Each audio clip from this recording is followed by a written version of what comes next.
기도하시겠습니다. 사랑의 하나님, 은혜와 사랑을 감사를 드립니다.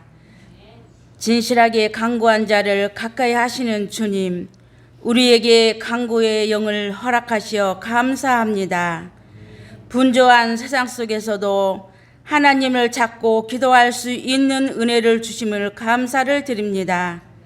사순절 기간을 맞아 우리를 대신해 십자가 지신 예수님을 깊이 묵상하며 참여하는 시간으로 채워지게 하옵소서. 예수님처럼 겸손하게 행하게 하시고 낮은 곳으로 가게 하옵소서. 섬김의 길을 걷게 하옵시고 세상 넓은 길을 거절하고 좁은 길로 가게 하옵소서. 이 시간 주님 앞에 머리 숙인 저희에게 예수 그리스도의 귀한 은혜를 마음 깊이 새기는 예배가 되게 하시고 저희가 온 마음과 정성을 다하고 뜻을 다하여 드려지는 예배를 받아 주시옵소서. 이 시간 기도하옵기는 원치 않는 질병으로 고생하는 성도들이 있습니다. 물질로 인해 경제적 어려움을 당하는 형제들도 있습니다. 사랑의 하나님, 저들을 긍휼히 여기사 친히 만나 주시어 주님의 십자가 날개 아래 보호하여 주시옵시고 간구하는 모든 것들이 하루속히 이루어질 수 있도록 역사하여 주시옵소서. 사랑의 하나님, 지금까지 저희 성화교회를 사랑하여 주심을 감사를 드립니다. 더욱더 복음의 방조로서 세상을 향해 나가는 귀한 성화교회가 되게 축복하여 주시옵소서. 어린아이부터 어른에 이르기까지 화합하는 교회 되게 하옵시고 성도들 간의 사랑과 기도로 증보되고 아름다운 교회가 되게 은혜 내려 주시옵소서. 사랑의 하나님, 아침 일찍부터 예배를 돕기 위해 묵묵히 헌신 봉사하는 손길들을 축복하여 주시옵시고 이들의 수고가 하나님께 영광 돌리는 복된 자리가 되게 은혜 내려 주시옵소서. 이 시간 목사님께서 말씀을 전하실 때 능력을 더하셔서 말씀 가운데에 놀라운 역사가 일어나게 하여 주시옵소서. 주실 줄 믿고 살아계신 예수 그리스도의 이름으로 간절히 기도하옵나이다. 아멘.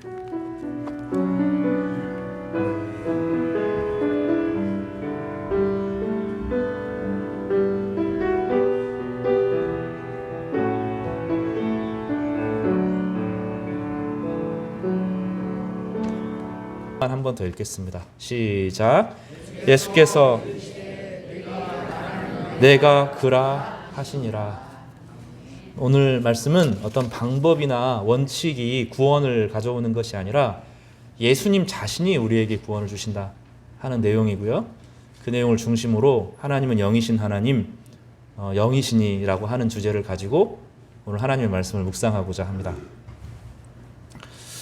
예수님은 가장 낮은 곳에서부터 높은 곳으로 오셨습니다. 우리가 이 사실을 성경을 통해서 여러 번 배우지만 그것이 어떠한 의미인지에 대해서는 사실은 잘 모릅니다. 제가 예전에 한번 말씀드린 것처럼 이 갈릴리와 요단강 요 길, 그리고 여기서부터 사해로까지 가는 이 강은 전 세계 해수면에서 가장 낮은 강입니다. 그러니까 일반 바다보다도 더 낮은 곳에서 흐르는 그런 강입니다. 예수님이 세례를 받으실 때 의인이시고 하나님의 아들이시기 때문에 죄가 없으심에도 불구하고 세례를 받으셨어요. 사람들이 보는 앞에서 내가 죄인이다 하고 인정을 하신 것입니다. 억울한 일이죠. 자신은 의인이고 하나님 앞에 거룩한 자시고 하나님의 아들이시고 또 성경에 의하면 예수님은 창조 이전에 온 세상을 창조하신 바로 그분이신데 인간의 몸을 입고 오셨을 뿐만 아니라 마치 자기가 죄인인 것처럼 세례장으로 가셔서 세례를 받으셨습니다. 물 아래로 내려가셨습니다. 여기서 말하는 물은 죽음을 상징하기 때문에 완전히 죽고 다시 태어나는 일들을 행하신 것입니다. 다시 태어나는 것처럼 새로운 생명을 입으신 것처럼 그렇게 행동하셨습니다. 그리고 예수님이 하나님의 아들이심에도 불구하고 세례를 받으셨을 때 성령이 비둘기처럼 예수님에게 임했고 하나님이 너무 기쁘셔서 성부 하나님께서 이는 내 사랑하는 아들이다 이 말을 들으라고 하셨습니다. 우리는 세례를 통하여서 예수님과 이렇게 연합이 됩니다. 예수님이 물과 연합이 되셔서 그 물에 참여하는 모든 자들과 우리가 하나 되게 하시는데 그 결과로 예수님이 십자가에서 죽으신 것이 우리의 죽음이 되는 것입니다. 예수님을 믿는다 하는 것은 예수님이 죽음이 나의 모든 죄를 대신해서 죽었다 하는 것을 믿고 그 안에서 모든 죄의 심판이 이루어졌으며 이제 우리 예수님의 부활을 통하여서 우리도 함께 부활하고 하나님의 아들이 되는 것과 같이 하나님이 우리를 영적인 아들로 여겨주신다 하는 것을 믿는 것입니다. 그럼 이것이 우리가 체계화되기 시작합니다. 교회가 만들어지고 교회 규범을 지키고 목사를 세우고 장로를 세우고 또 교회의 전통을 가져오게 됩니다. 그러다 보면 교회라는 게 이 교회 제도를 운영하기 위해서 또 교회 안에서 우리 질서에 마음에 안 드는 사람들을 잘라내는 것으로 때로는 징계하는 방식으로 교회를 운영하기도 합니다. 그러나 그것은 복음의 원류는 아닙니다. 인간의 도덕적 규범이라고 하는 것이 중요합니다. 우리가 하나님을 믿으면 하나님의 영광을 위해서 살아야 하고 하나님의 영광을 위해 살아간다고 하는 것은 세상의 규범과 윤리와 때로는 도덕으로 나타나기도 합니다. 그러나 윤리와 도덕과 규범이 복음이 말하는 바는 아닙니다. 좀 어려운 얘기인 것처럼 보여서 제가 쉽게 설명을 하겠습니다. 여러분 자유롭기 위해서 뭐가 필요합니까? 내가 자유롭다 한다고 자유로워지는 게 아니죠. 교통 질서를 지켜야 사실은 자유롭습니다. 경찰이 서서 이렇게 움직이는 대로 해야 무질서가 해소되어지고 그 안에 질서가 생기면서 사람들이 편안해집니다. 나는 자유롭고 싶다 그래서 신호등도 무시하고 횡단보도도 무시하고 과속 카메라도 무시하고 경찰을 없애면 무질서와 폭력이 난무하게 됩니다. 그래서 어떤 사회든지 질서 체계를 세웁니다. 그래서 교회도 질서가 필요합니다. 하나의 질서 체계가 세워졌다는 것은 새로운 질서가 나타났다는 것은 그 전에 있었던 안 좋았던 질서를 없애고 새롭게 나아갔다는 거죠. 조선시대에 왕이 다스리던 질서가 없어지고 더 이상 왕정을 믿지 않는 이유는 왕정보다 지금의 질서가 훨씬 좋다고 믿어지는 새로운 질서가 임했기 때문입니다. 그렇다고 이 질서를 없애면 자유롭게 되는 것이 아닙니다. 새로운 질서가 나와야 자유로워지는 것이죠. 하지만 질서 체계를 지키는 것이 성경이 말하는 구원은 아닙니다. 교회 질서를 잘 지킨다고 해서 교회 규범을 잘 지킨다고 해서 목사님을 막 존경한다고 해서 구원이 임하는 것이 아닙니다. 술을 안 마시고 담배를 안 피고 그런다고 구원이 오는 것이 아닙니다. 구원은 체제를 지키는 것이 아니기 때문입니다. 복음이라고 하는 것은 한 체제를, 한 질서를, 한 규범을 지키는 것이 아닙니다. 복음이라고 하는 것은 한 사람을 건져내고 공동체 전체에 썩어낸 것을 도려내어서 새 생명이 돋게 하는 것입니다. 예를 들어 보면 질서 체계를 지키는 것이 복음이 아니라 한 사람이 교통 질서를 어겼어요. 뭔가 잘못이 일어났습니다. 그래서 큰 대형 사고가 났어요.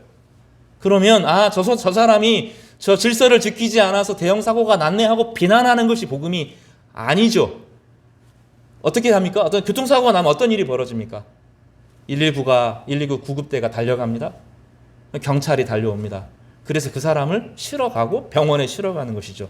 복음은 사람을 비난하는 것이 아니라 그 사람을 건져서 병원에 데려가는 것입니다. 그 사람이 과거에 어떠하든 간에 때때로는 사고를 냈든 그 사람이 과거에 안 좋은 일을 했던 의사들은 상관하지 않고 그 사람을 어떻게 합니까? 고칩니다. 의사가 이 사람이 살인자인지 이 사람이 착한 사람인지 경중을 대고 고치는 게 아닙니다. 두 사람이 들어왔어요. 한 사람은 착한 사람이고 한 사람은 악인입니다. 한 사람은 다른 사람을 심하게 다치게 한 사람이 있습니다. 근데 의사가 누구를 먼저 치료합니까? 이 사람이 더 착하니까 이 사람을 치료하고 이 사람이 약하니까 나중에 치료하고 버리는 게 아니죠. 의사의 기준은 딱 하나입니다. 누가 더 위급하냐. 한 사람이 막 소리를 지릅니다. 다리가 잘려가지고 막 소리를 막 철철 지릅니다. 근데 그 사람은 고통이 심해도 그 사람 나중에 치료한다는 거예요. 지금 이 사람은 다리가 잘려도 살 수 있다는 거예요. 근데 어떤 사람은 지금 심장에 문제가 생기고 비장에 문제가 생겨서 이거 지금 치료하지 않으면 죽는다는 거예요. 그럼 복음은 어떤 것입니까? 이 사람이 얼마나 착하게 살도록, 이 사람 무너진 사람에게 왜 착하게 살지 않았냐고, 왜 교통신호 어겼냐고 물어보는 것이 아니라 치료하고 보는 것이죠. 이게 복음입니다. 복음은 모든 사람에게 그래서 공평한 것입니다. 근데 우리는 이것을 늘 재단하죠. 착한 사람, 선한 사람, 선한 영향력을 가진 사람에게 자꾸 제한하려고 합니다. 복음은 그런 게 아닙니다. 복음은 가난한 자나 약한 자나 세상에서 실패한 자나 세상에서 성공한 사람이나 장애인이나 외국인이나 정상으로 보여지는 모든 사람들까지 하나의 품 안에 품는 것인데, 그래서 다른 제도를 가지고는 이 모든 사람을 품을 수 있는 방법이 없습니다. 혈통이 중요하면 혈통을 내세우겠죠. 유대인이냐 이방인이냐를 내세우게 되면 그거 따지게 될 겁니다. 가난한 자 부자냐 요거 따지게 될지 모릅니다. 복음은 그런 게 아닙니다. 딱 하나의 기준을 제시하는데 믿음 하나를 딱 묻습니다. 예수 그리스도께서 모든 것을 믿음 안에 가두시는 것은 바로 그 이유 때문입니다. 율법 안에 가두시고 다시 믿음 안에 우리를 가두셔서 모든 사람들을 하나님 앞에 직접 세우게 되는데, 하나님 앞에 그 누구도 죄인이라고 선언하지 않을 수 있는 사람이 없다는 것입니다. 그래서 모든 사람은 이 죄의 율법에 가두어지게 됩니다. 그러나 복음은 무엇을 선언합니까?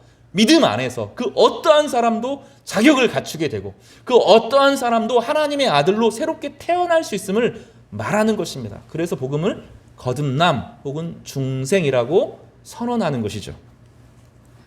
우리가 지난주 사순절 두 번째 설교를 통해서는 니고데모라고 하는 당대의 의인의 이야기를 살펴보았습니다. 그런 율법을 탁월하게 지키는 사람이었고 유대인들의 지도자로서 탁월하게 드러난 사람이었습니다. 그러나 그는 밤에 찾아온 사람이고 밤에 속한 사람이었습니다. 그는 도덕적으로 우위에 있었고 영향력을 가진 사람이었고 사람들이 존경하는 사람이었고 유대 전체의 법을 만드는 사람이었고 거룩하고 고결한 지도자로 인정받는 사람이었습니다. 그러나 주님은 그를 보고도 그에게 빛이 없다 그러셨어요.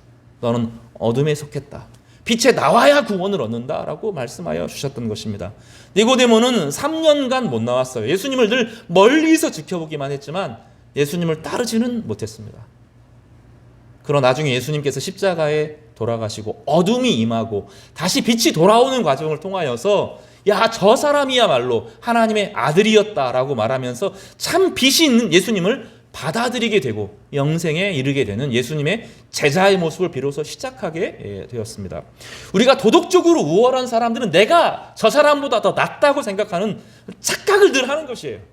내가 저 사람보다 나으니까 하나님 나라에 더 가깝다고 생각할 수 있습니다. 오래 신앙생활을 하면 영적 체험이 많으면 그것이 내 자격인 것처럼 생각합니다. 근데 복음은 그게 아니라는 거예요. 하나님이 모든 사람들, 그 어떠한 사람도 자격이 없는 사람들에게 하나님의 아들인 예수 그리스도라고 하는 유일한 기준을 두어서 그 어떠한 차별도 없이 어떠한 구별도 없이 오직 예수님 안에서만 구원을 얻도록 은혜를 베풀어 주시는 것입니다. 여러분, 어두움은 크게 두 가지 종류의 어두움이 있어요. 어떤 어두움이 있습니까? 진짜 깜깜하면 아무것도 안 보여요. 그렇죠? 근데 눈이 안 보이면 어떤 일이 생깁니까? 밖이 환해도 볼 수 없죠. 이 두 가지 어둠을 주님께서는 한꺼번에 해결해 주시는데, 하나는 세상에 밝은 빛을 보여주시고 빛이 무엇인가를 비춰주시고 눈이 뜨지 못한 사람들을 눈뜨게 하심으로 참 빛에 거하게 하시는 것입니다. 오늘은 완전히 다른 양상을 보여줘요. 그래서 누가복음 3장과 4장은 전혀 달라 보이지만 하나의 짝을 이루고 있는 말씀입니다. 오늘 이 니고데모는 어떤 사람이었어요? 어두움 가운데 나온, 그러나 자기는 빛에 속해 있다고 생각하는 사람의 눈을 뜨도록 명령하시는 것이 니고데모 사건입니다. 그러나 오늘 사람은 좀 달라요. 환한 빛 가운데 있지만 혼자 어둠 속에서 살고 있는 사람입니다. 자기가 어둠에 있다는 것을 알아서 환한 낮이지만 남에 속하지 않는 은밀하게 행동하는 한 여인을 주님께서 직접 찾아오셔서 그를 만나시고 새로운 진리를 선언하시는데, 하나님은 영이시다. 하나님은 어떤 종교나 어떤 정파나 어떤 민족이나 어떤 전통에 속하지 않고 하나님은 영이셔서 오직 믿음 안에서 영적인 생명을 허락하신다 하는 메시지를 오늘 선포하십니다.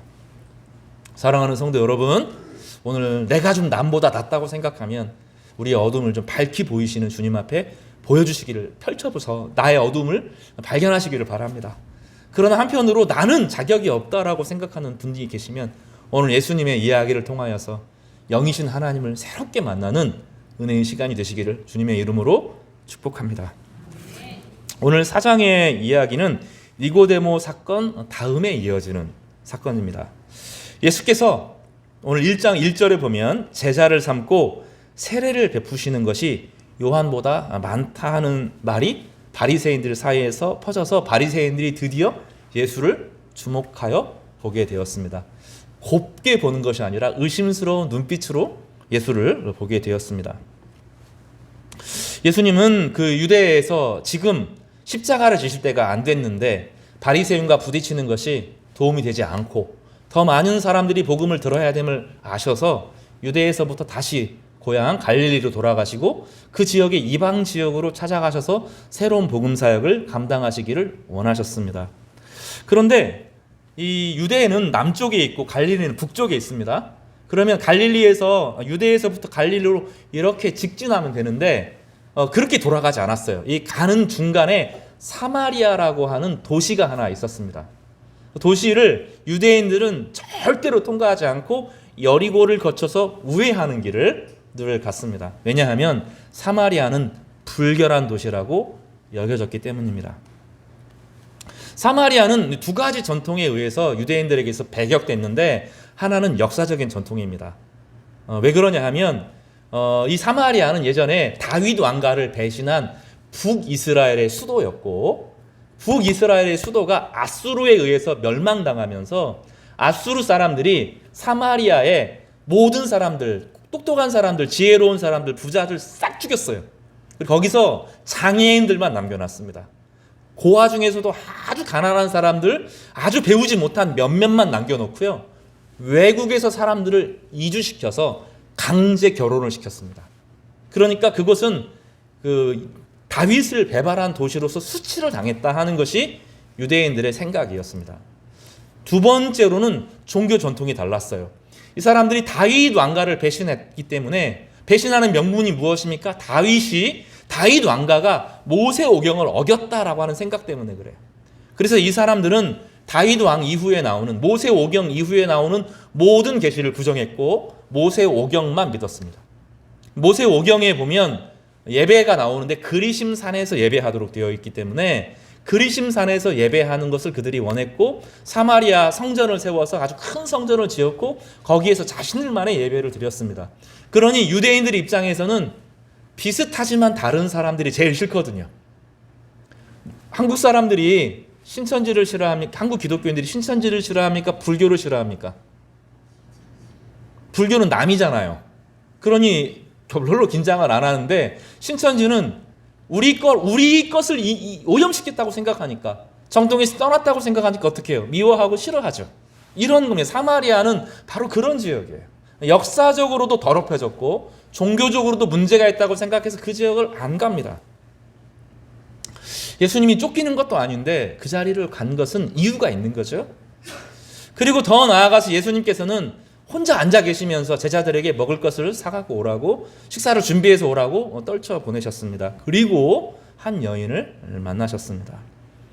그 여인을 만나셔서 그 여인에게 뭐라고 말하냐면 나에게 물 좀 주세요 이렇게 부탁을 하세요. 말은 통했던 것 같아요. 아람 말이죠. 그 당시는 다 아람이라고 하는 말을 썼기 때문에 말이 다 통했어요. 그래서 저에게 물 좀 주시오 하고 정중하게 부탁을 합니다. 여자가 화들짝 놀랍니다. 왜냐하면 유대 복장이 달랐고 분명히 유대인인데 유대 남자가 젠틀맨이 자기에게 말을 건다 하는 거죠. 이 여자의 상황을 성경에서는 간단하게 묘사를 하고 있습니다. 6시라고 되어 있어요. 6시. 정오죠. 6시면 이제 그리스 시간으로 6시간을 더하면 우리 시간이 되니까 정오입니다. 정오. 이 당시 우리는 물을 먹으려면 어떻게 하면 돼요? 수도꼭지에서 물을 틀면 되죠. 여러분 많이 좋은 세상에서 살고 있는 겁니다. 옛날에 다 어떻게 했어요? 우물가에서 물을 다 길어왔어요. 우리가 생각하는 우물은 어떤 우물입니까? 우물이 이렇게 땅을 파면 조그마한 우물이 있고 거기 두레박에 달려서 이렇게 하면 물이 퍼지는 게 우물이잖아요. 이 당시 우물은 그런 게 아닙니다. 긴 나선형으로 길게 걸어가야 돼요. 오래 몇 미터를 내려가야 됩니다. 그리고 거기에 가면 조그맣게 물이 고여 있는데 그걸 퍼오는 게 우물입니다. 우물가라고 하는 것은 그 안에 있는 게 아니라 바깥을 말하는 거예요. 거기에서 갑자기 유대인 남자가 자기에게 멋있는 목소리로 물 좀 주세요라고 하니까 여자가 화들짝 놀라는 거죠. 왜냐하면 유대인은 자신들을 상대하지 않았기 때문입니다. 근데 이 여자의 속사정도 있겠죠. 정오면 팔레스타인 정오에선 50도까지 올라갑니다. 낮의 기온이 우리나라 기온하고는 상대할 수 없는 아주 높은 기온에 올라가는 거예요. 근데 정오에 물을 뜨러 온다고 하는 것은 미친 사람입니다. 미친 사람. 이 특별한 이유가 있는 거죠. 여자의 상황도 이상하고 예수님의 상황도 이상합니다. 예수님은 일부러 그 여자를 찾아오신 것이죠. 그리고 그에게 물을 달라고 한 것입니다. 9절에 사마리아 여자가 이르되 당신은 유대인으로서 어찌하여 사마리아 여자인 나에게 물을 달라 하나이까 하니 이는 유대인이 사마리아인과 상종하지 아니함이러라.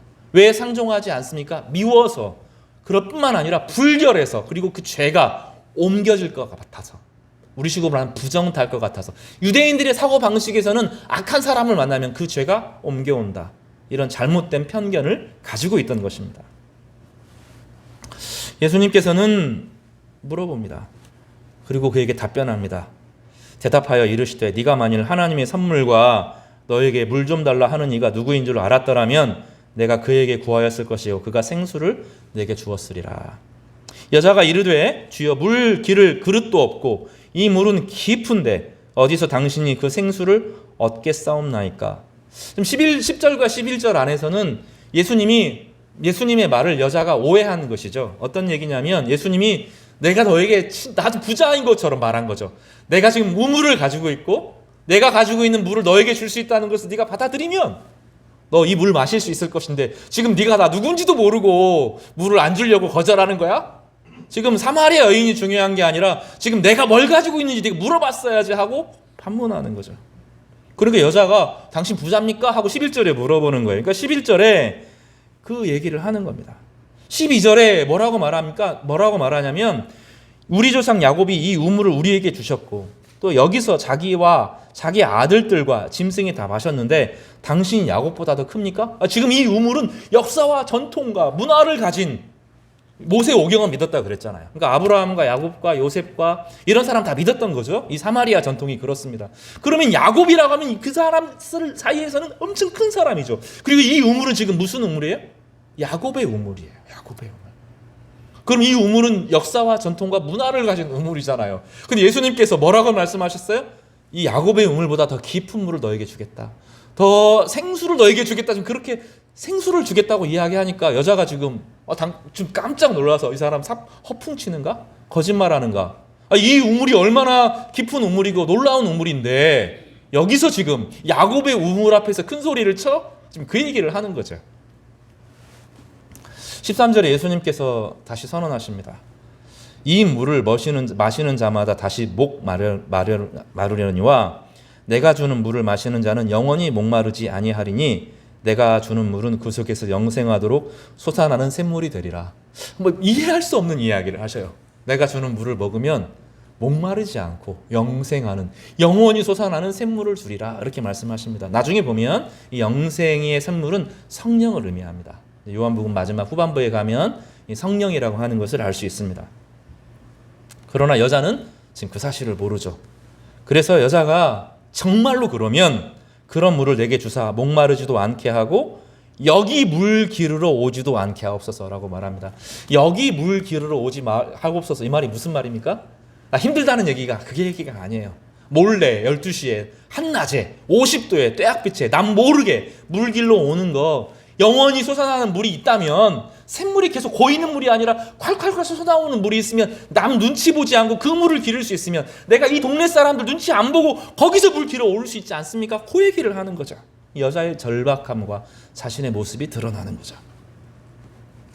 예수님은 이제 비로소 단도직입적으로 여자에게 묻습니다. 남편을 불러오라 라고 말하죠. 무슨 말입니까? 남편 불러오면 줄게, 그렇게 들렸을 거예요. 여자가 딱 한 발짝 물러서죠. 나 남편 없습니다. 이렇게 물어봅니다. 그러니 예수님께서 본질을 딱 찔르세요. 너에게 남편이 옛날에 5이 있었다. 옛날에. 그러나 지금 있는 자도 내 남편이 아니다. 그러니까 지금 사실은 남편이 없다라는 말입니다. 두 가지로 해석할 수 있습니다. 남편이 있다가 없는데 이 당시는 이 사마리아도 그렇고 이 유대인도 그렇고 동일한 문화권에서 같은 모세의 율법 전통에 있었는데 둘 중에 하나입니다. 하나는 형이 죽을 때 동생이 그것을 물려받는 것을 말합니다.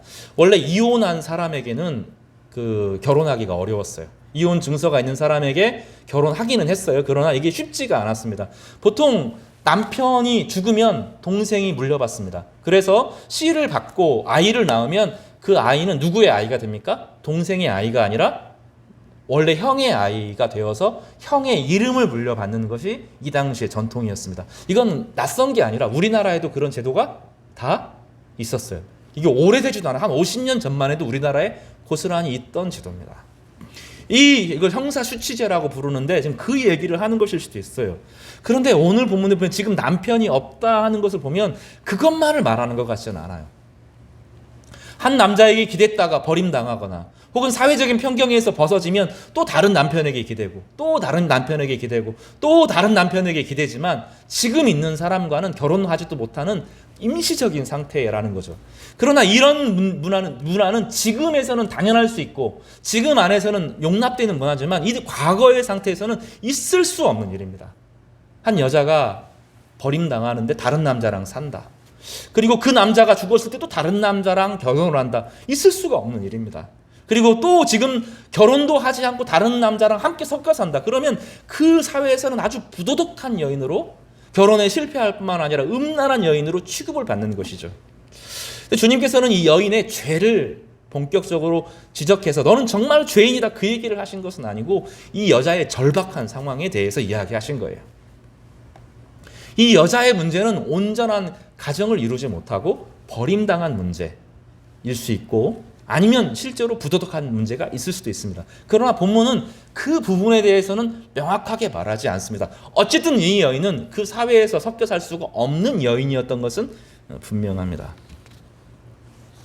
그리고 그 부분이 해결되어지도록 그 부분을 정확히 찔러서 너 지금 남편이 없는 문제 이 부분이 해결되어지지 않으면 영원히 이 상황을 반복할 수밖에 없다. 또 그 남자가 죽었다고 해도 새로운 남자에게 가는 방식으로 답이 아닌 임시 방편에 머무른 가짜 응답에 가짜 대답 앞에 머물러 있을 수밖에 없다라고 이 여자를 진단하시는 것이죠.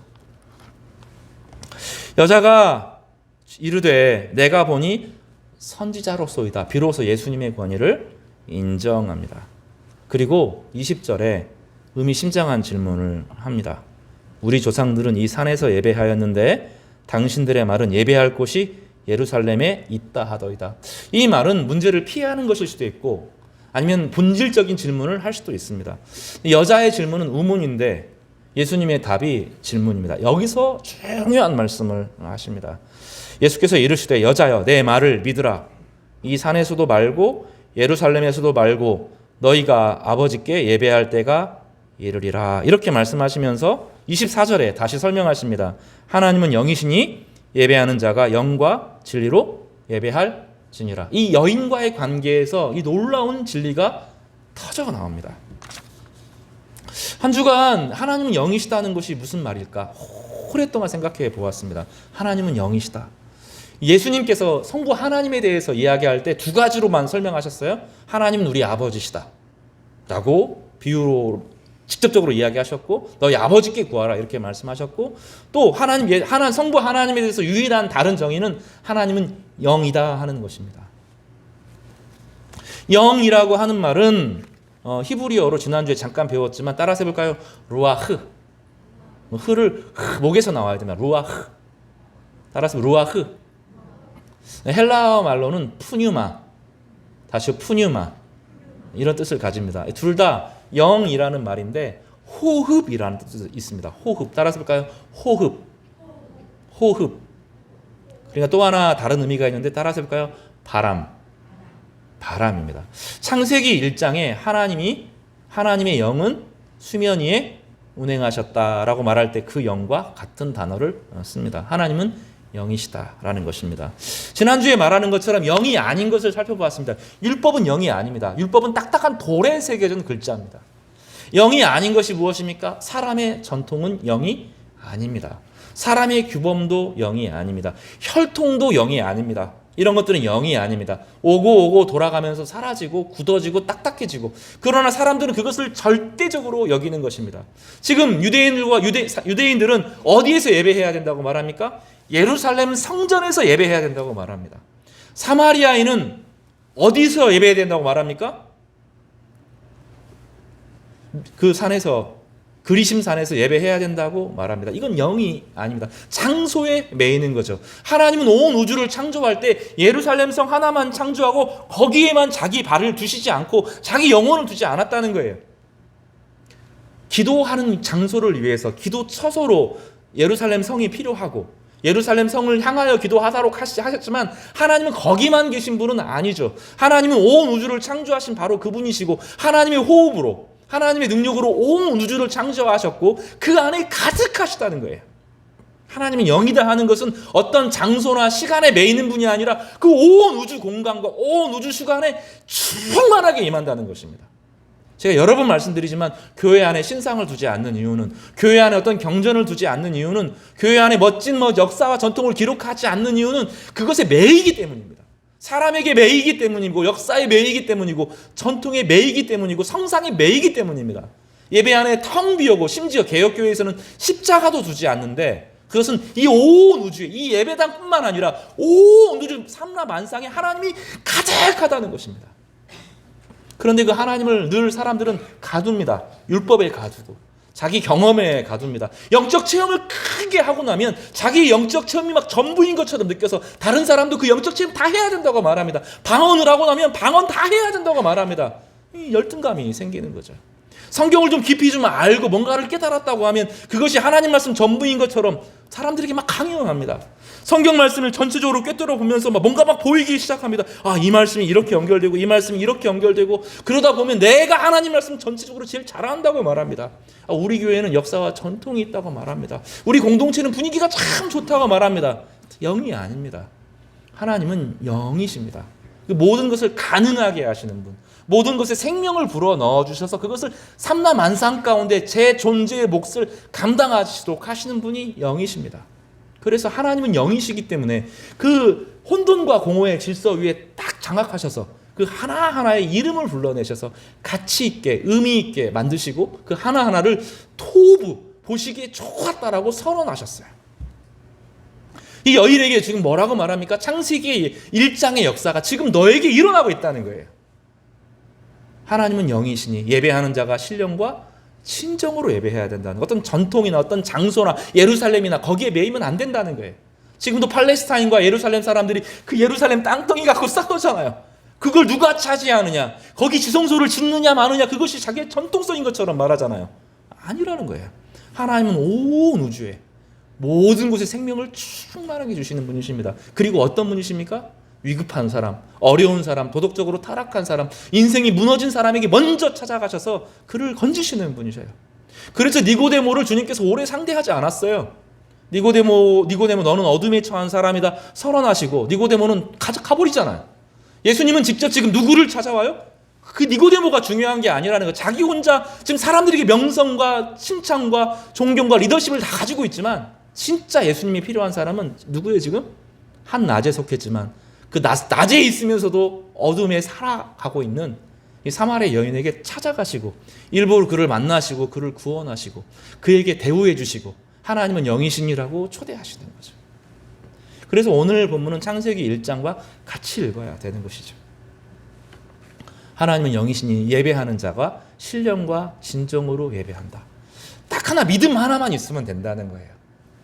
내가 그다라고 말씀하셨죠. 나중에 26절이 그렇게 중요한데, 내가 그다, 내가 그다. 내가 그 모든 것을 가져올, 내가 모든 것을 가져올 선지자고, 내가 생명을 가져올 선지자고, 내가 영생을 가져올 그 빛이고 호흡이라고 주님께서 자기 자신을 직접 소개하는 내가 그다 이렇게 말하는 거죠. 이 내가 그다라고 말하는 것은 나는 여호와니라고 하는 나는 나다 그 표현인데, 그 말을 할 수 있는 자는 예수님밖에 없어요. 저는 제 아버지의 아들입니다. 그렇죠? 제 아버지는 아버지의 아버지의 아버지의 아들이에요. 저는 어떤 학교에 속했고, 저는 전통에 속했고, 저는 문화에 속했고, 대한민국 사람입니다. 나는 나가 아니에요. 나는 나일 수 없어요. 나는 누구의 나일 수밖에 없어요. 예수님만이 나는 그다, 나는 나다라고 말할 수 있는 유일한 분입니다. 왜 그렇죠? 온 우주를 창조하신 바로 그분이시고, 그분이 하시고자 하면 된다는 거예요. 그분이 역사하시고자 하면 된다는 거죠. 그래서 모든 조건들을 다 철폐하셨어요. 어떤 조건을 두면 그 조건에 만족하는 사람이 그 앞에 우선순위를 갖게 되잖아요. 옛날에 영화들은 다 누가 누구의 아들이냐 거기에 막 빠져 있잖아요. 누가 왕가의 아들이냐, 영화도 보면 누가 그 혈통을 물려받았느냐, 누가 그 전통을 물려받았느냐, 그 얘기 묻잖아요. 복음은 그런 거 없다는 거예요. 오직 예수 그리스도께서 하나님의 아들이시고 그 아들을 믿는 것만 요구하시는 거죠. 그러면 혈통도, 장소도, 민족도, 문화도 다 철폐되고 오직 믿음 하나로 구원을 받게 되는 거죠. 그래서 참된 공동체, 참된 영의 공동체가 여기서 시작되는 것입니다. 우리는 늘 사로잡히기 쉽습니다. 우린 영이 아닌 것들에 붙잡히기 쉽습니다. 그러나 하나님은 영이셔서 그 어떠한 것에서도 매이지 않는 분입니다. 그러나 동시에 하나님은 호흡을 주시는 분이셔서 하나님의 호흡으로, 하나님의 생기로 말미암아, 이제 에스겔서의 내용인데, 하나님의 생기를 불어넣으면 시체들이 다 살아나고 군대가 되어서 움직이고 역동적으로 움직이면서 자기 역할을 다 하는 것이죠. 남들이 보기에는 이 여자는 버려진 자, 또 남들이 보기에 사마리아인은 버려진 존재, 남들이 보기에 이 사마리아는 폐기돼야 될 존재, 없어져야 될 존재, 그것들 때문에 나라가 망하는 존재, 교회 전체를 무너뜨리는 존재라고 여기시는데 주님은 그렇게 보시지 않으셨어요. 주님은 가장 위급한 곳, 가장 연약한 곳, 가장 괴로운 곳, 그 누구의 슬픔도 없는, 누구의 슬픔이 아닌 그 누구도 헤아릴 수 없는 그 깊은 슬픔을 가진 바로 이 여인에게야말로 복음이 필요하다고 말씀하신 것입니다. 이 본문과 함께 읽을 중요한 본문이 있는데 우리 성경 말씀 한 절을 좀 읽고 오늘 본문을 정리하겠습니다. 시편 147편을 한번 보겠습니다. 1절에서 9절까지 저 한 절, 여러분 한 절, 우리 한 목소리로 읽겠습니다. 시편 147편 1절에서 9절까지 말씀입니다. 시편 147편 1절에서 9절 말씀 한 목소리로 천천히 읽겠습니다. 시작. 할렐루야. 우리 하나님을 찬양하는 일이 선함이여 찬송하는 일이 아름답고 마땅하도다. 여호와께서 예루살렘을 세우시며 이스라엘의 흩어진 자들을 모으시며 상심한 자들을 고치시며 그들의 상처를 싸매시는도다. 그가 별들의 수요를 세시고 그것들을 다 이름대로 부르시도다. 우리 주는 위대하시며 능력이 많으시며 그의 지혜가 무궁하시도다. 여호와께서 겸손한 자들을 붙드시고 악인들은 땅 앞에 엎드러 트리시는도다.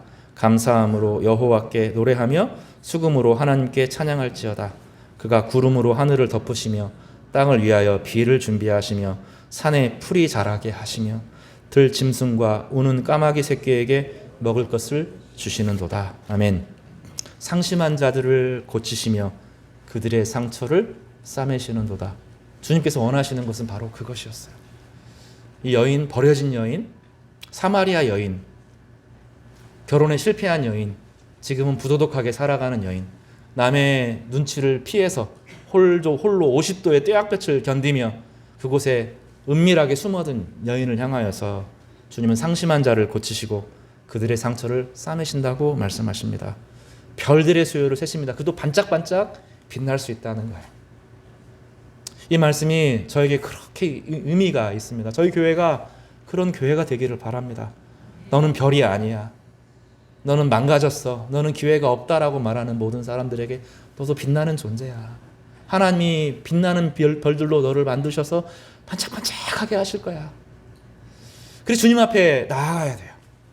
주님 앞에 믿음과 기도로 나아가야 되는 것입니다. 주님 앞에 나아갈 때 신령과 진정으로 주님이 우리 아버지심을 고백하고 나아가면 내가 그다라고 말씀하시는 예수님을 만나게 될 것입니다. 오늘 예배가 우리의 마음이 하나님께 온전히 드려지는 상한 마음의 예배, 영으로 드려지는 예배가 되기를 주님의 이름으로 축복합니다. 기도하겠습니다.